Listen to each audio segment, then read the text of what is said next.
les victimes et certains de leurs avocats qui se sont comportés de façon totalement indigne dans ce procès.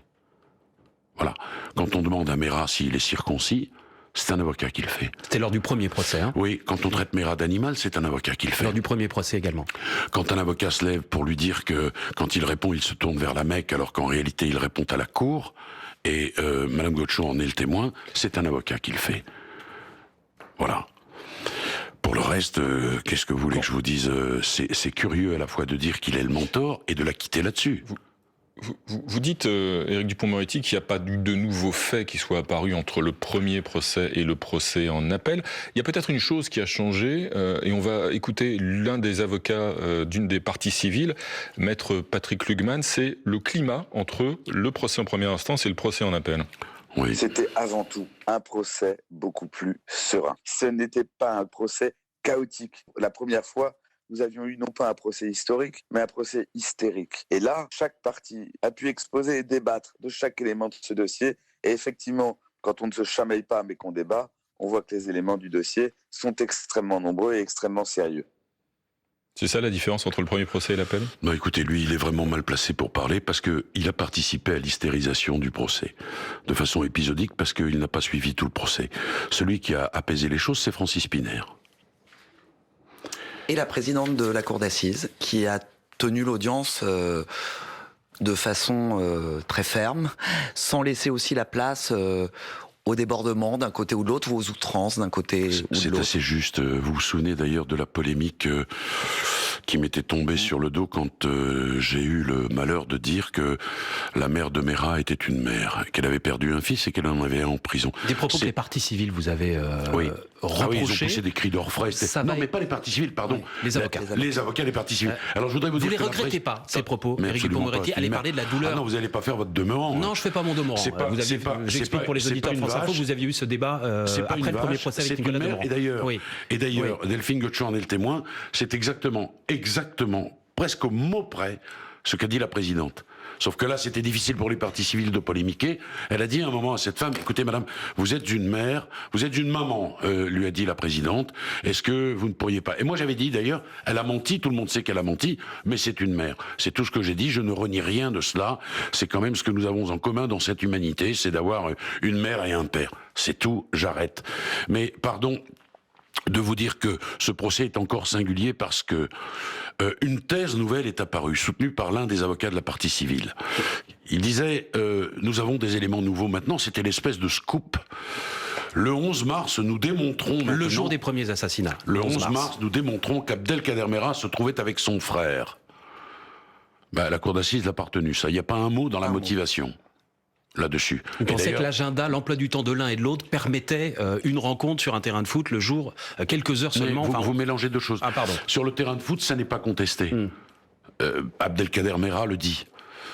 Mais ensuite, l'un des avocats a émis l'hypothèse qu'Abdelkader Meyrat aurait pu accompagner son frère au moment de l'exécution du militaire Ibn Ziaten. C'était Francis Piner, cet avocat. C'est Francis Piner, oui. Cette hypothèse n'a pas été retenue. D'abord, elle n'a pas été retenue par les avocats généraux dans leur réquisitoire, et ensuite, la cour d'assises a fait litière de cette hypothèse. Mais c'est pour vous dire que on cherchait le scoop. Et d'ailleurs, ce qui est assez symptomatique, c'est que les intervenants... On cherchait le scoop ou on cherchait la vérité? Mais non, on cherchait à l'accrocher. Il fallait absolument qu'il soit accroché. Il fallait une culpabilité. Et je vais vous dire quelque chose. Presque tous les intervenants, partie civile, ministère public, n'ont pas parlé de preuves, mais d'intime conviction. Mais bon sang, quand on a une preuve, on l'exprime clairement. C'est clair, c'est net, c'est précis. Nous avons conversé tout à l'heure. La police sait ce que nous nous sommes dit. C'est une preuve. Nous avons conversé tout à l'heure. Nous n'avons pas la conversation qui fut la nôtre. Ils ne l'ont pas. On peut pas dire que c'est une preuve. C'est pas plus compliqué que ça, vous savez. Éric Dupond-Moretti, on a donc aujourd'hui le frère d'un terroriste reconnu complice de ces crimes. Est-ce que c'est une décision qui, à l'avenir, pour vous, pourrait faire jurisprudence dans d'autres dossiers liés au terrorisme? Et est-ce que ça vous inquiète? Mais qu'est-ce qui va faire jurisprudence? Que le doute ne profite pas à l'accusé? Ben, j'espère que non. Moi, ce que je disais, il est l'incarnation du mal absolu. Dans une époque qui est gravement affectée, endeuillée par le terrorisme, est-ce qu'il doit encore bénéficier des règles qui sont les nôtres? Ou bien, est-ce que le doute n'a plus de sens dans ces affaires?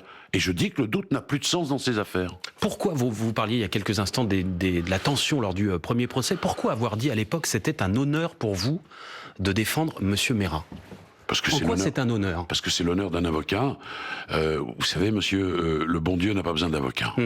Non mais ça peut être votre job, ça l'est d'ailleurs, sans que ce soit un honneur, votre travail de défendre, de faire respecter la loi. Pourquoi c'est un honneur? Je vais vous dire, j'en ai fait des jobs dans ma vie avant d'être avocat. Être avocat, c'est pas un job.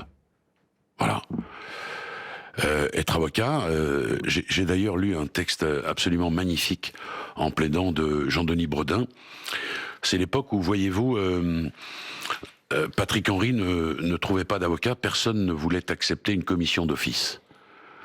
Et Bredin rappelle en quelques lignes ce que c'est que d'être avocat. Je vous enverrai ce texte. C'est de défendre tout le monde, évidemment, là-dessus il n'y a pas de débat, Éric Dupond-Moretti, mais le faire avec honneur, c'est le mot que vous avez utilisé. Il y a un débat. Qu'il faille défendre tout le monde dans ce pays, c'est le travail. Le mot honneur, il renvoie à l'identité de la personne que vous défendiez ou à votre mission d'avocat? Il renvoie au fait qu'il n'y a pas 1000 avocats qui se sont bousculés au portillon pour défendre Merat, que c'était pour moi un risque, que ça m'a valu 1000 lettres d'injures, et encore aujourd'hui sur les réseaux sociaux, allez voir les saloperies qui circulent, et je trouve que, je suis pas venu ici pour parler de mon honneur, ni de la conception que j'en ai, mais je trouve que c'est un honneur pour un avocat d'être là, à ce moment-là, dans cette difficulté-là, et pour cet homme-là, que l'on a considéré comme un monstre, comme l'incarnation du mal absolu. J'ai d'ailleurs rappelé de ce point de vue, pardon de vous le dire, que le procès de Nuremberg, à bien des égards, avait été plus digne que celui-là. Vous le rediriez au sujet du procès en appel? Écoutez, regardez le procès de Nuremberg, vous verrez que les hommes n'ont pas été traités d'animaux, qu'il n'y a pas eu ces excès, cette hystérisation que dénonce aujourd'hui Klugman, à laquelle il a participé. Éric Dupond-Moretti avec nous pour quelques minutes encore, 8h51, Camille Revel pour les titres de l'actualité, et on poursuit cet entretien juste après.